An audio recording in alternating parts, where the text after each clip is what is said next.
The worst part about Dune is that it ends, leaving viewers craving for more. Spoilers ahead. One of my favorite sci-fi movies is Arrival, by this same director, so I had high hopes for this one, and I'm delighted to say it didn't disappoint. The monumental scale of this movie makes you scratch your head, wondering how such a feat could be pulled off effectively. Hence, it's understandable that there's a part 2. However, the downside is that when I first watched it in 2021, I had to wait until 2024 to see the next part. Needless to say, I gladly rewatched it, which is actually a treat since it's such an outstanding film. The world building is commendable, but I can't shake the feeling that much is being held back for part 2, leaving a lot unexplained. The politics of Dune may feel somewhat confusing, but the main point remains clear. The House of Atreides poses a threat to the Empire and had to be eliminated. While this is stated plainly, the intricacies of the houses and their workings together remains up in the air. Though I'm sure these intricacies are well explained in the novels, films should ideally stand on their own, thus placing a lot of expectation on part 2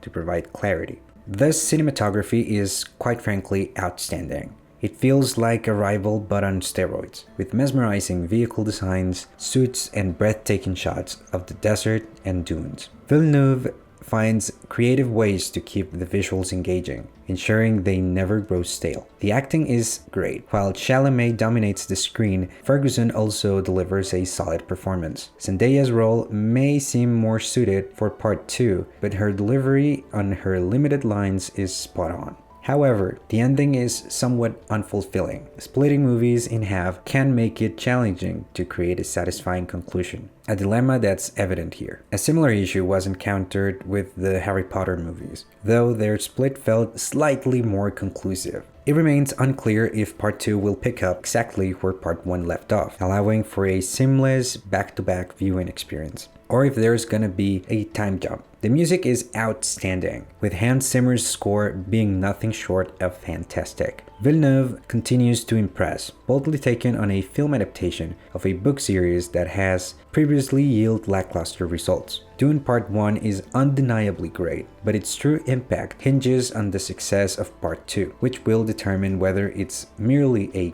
good setup or an outstanding two-part film. And since I'm making this video like a month after watching part 2, I can tell you it's a very good two-part film. Wait for my review for part 2, it's gonna be good. As always, thank you for watching, see you next time.